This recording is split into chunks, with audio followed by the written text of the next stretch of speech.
जय सिया राम। विनय ने मानत जलिधि जड़, गए तिनी दिन बीती। बोले राम सकोप तब, भय बिनु होय न प्रीति। लक्ष्मण बाण सरासन आनु, सो बाधि वृषिक कृषाणु। सटसन विनय कुटिल सन प्रीति, सहज कृपन सन सुंदर नीति। भगवान बहुत क्रोधित हुए, इतना क्रोधित हुए कि उन्होंने लक्ष्मण से कहा कि मेरा धनुष और बाण लाओ, मैं इसे आज सुखा ही देता हूँ।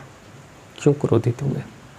3 दिन अनुनय विनय करने के बाद जब समुद्र रास्ता नहीं दिया, समुद्र ने उस प्रभु श्री राम की अवहेलना किया जो सर्वशक्तिमान ब्रह्मांड के मालिक हैं, जगदीश्वर हैं,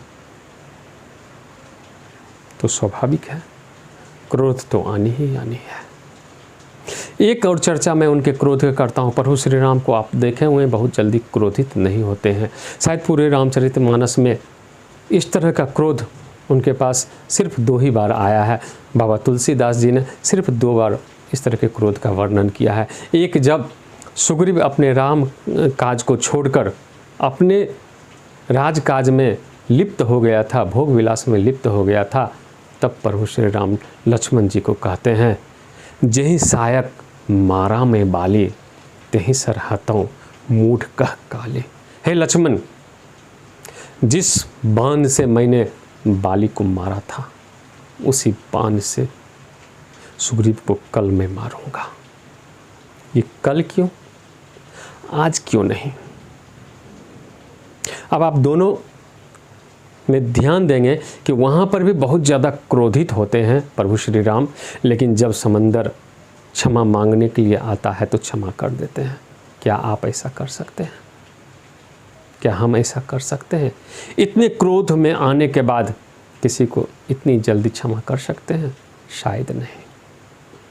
और यहाँ पर भी क्रोधित हैं प्रभु श्री राम, लेकिन कहते हैं आज नहीं मारेंगे, कल मारेंगे।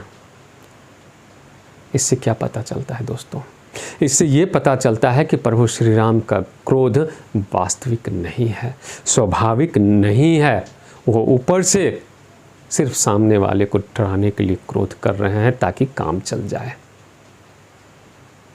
प्रभु श्री राम हमें ये बताना चाह रहे हैं, बाबा तुलसीदास जी हमें ये संदेश दे रहे हैं कि वास्तव में क्रोध नहीं करना चाहिए। क्रोध सिर्फ आप उतना ही करिए जिससे सामने वाले डर जाए और जो काम उसने भूल गया था या छोड़ दिया था, नहीं कर रहा था, वो काम कर दे। तो इसका मतलब क्या हुआ कि हम क्रोध नहीं करें? क्रोध क्यों नहीं करना चाहिए? कहा जाता है कि क्रोध एक आग है जो दूसरे को नहीं स्वयं को जलाती है। क्रोध की अग्नि में सब कुछ जलकर भस्म हो जाती है। गायत्री परिवार में भी कहा गया है कि क्रोध करने का मतलब ये होता है कि दूसरे की गलती की सजा खुद भुगतना। वास्तविक रूप से क्रोध करते हैं तो हमारे शरीर के अंदर विकार उत्पन्न होता है जो हानिकारक होता है। हमारे रक्त को यह क्रोध की अग्नि जला देती है, हमें हानि पहुंचाती है। गीता में भी कहा गया है, भगवान श्री कृष्ण कहते हैं, क्रोधा भवति सम्मोहा, सम्मोहात स्मृति विभ्रमा, स्मृति भ्रंशात बुद्धि नाशो, बुद्धि नाशात परनिष्यति। भगवान अर्जुन को कहते हैं कि क्रोध नहीं करना चाहिए, क्योंकि क्रोध करने से मोह उत्पन्न होता है।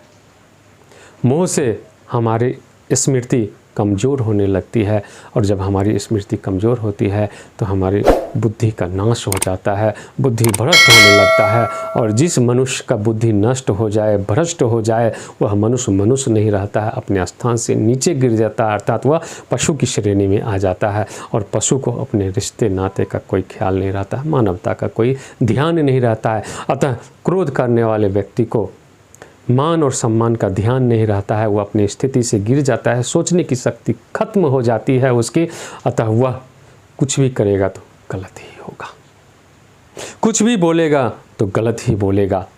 इसलिए क्रोधित व्यक्ति कभी भी सही काम नहीं करता है, क्रोध में जब रहता है। इसलिए क्रोधित व्यक्ति के मुंह से उस समय अपशब्द ही निकलता है, उसे ये विवेक नहीं होता है कि मैं क्या बोल रहा हूँ। जब शांत होता है, क्रोध नष्ट होता है, तब पश्चाताप होता है कि हमने क्या बोल दिया। इसलिए भगवान श्री कृष्ण कहते हैं क्रोध एकदम नहीं करना चाहिए। प्रभु श्री राम भी कहते हैं क्रोध स्वाभाविक नहीं होनी चाहिए, क्रोध सिर्फ काम निकालने के लिए करना चाहिए। तो क्या हम मान लें कि क्रोध नहीं करें? नहीं, क्रोध करिए। क्रोध एक आग है, उस आग का इस्तेमाल कैसे किया जाता है ये सोच विचार कर करना चाहिए। क्रोध की अग्नि को चूल्हे की अग्नि में की तरह इस्तेमाल करें।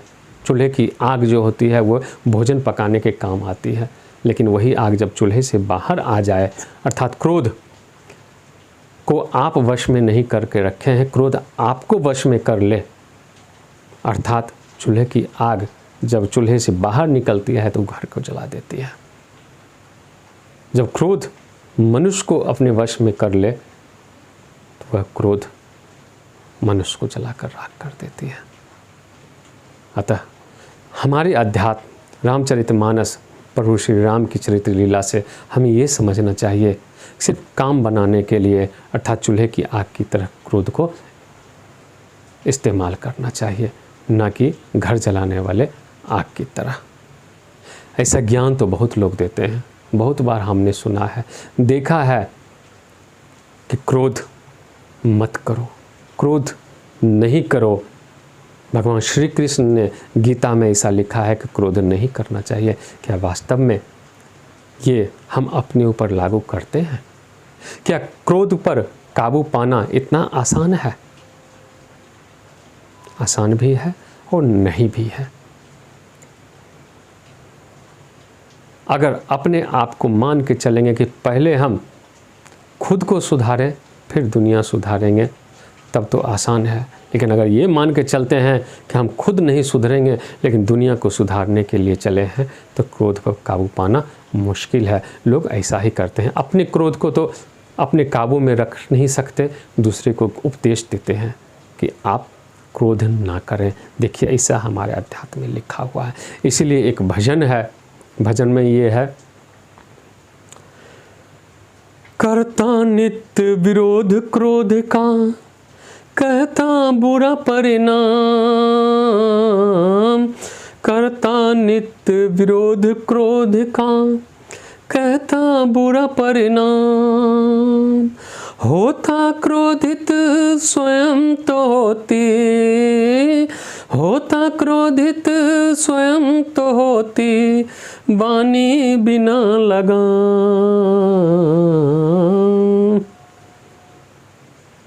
लोगों को उपदेश तो देते हैं कि क्रोध नहीं करना चाहिए, ये बुरी बात है।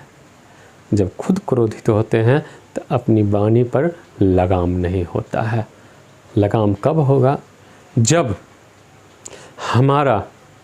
हम पूर्ण रूप से प्रभु श्री राम के चरणों में अपने आप को समर्पित कर देंगे, जब उनके चरणों में हमारी प्रीति होगी, जब हम अपने आप को सरेंडर कर देंगे। लेकिन ऐसा करते नहीं हैं, मानते तो हैं लेकिन भगवान की नहीं मानते हैं, चलते हैं अपने अनुसार, अपनी बुद्धि के अनुसार चलते हैं। जब तक हम अपनी बुद्धि के अनुसार चलते रहेंगे तब तक भगवान के प्रति, भगवान के चरणों में पूर्ण रूप से समर्पण नहीं आएगा। और जब तक समर्पण नहीं आएगा तब तक हम अपनी इंद्रियों को अपने वश में नहीं रख सकते हैं।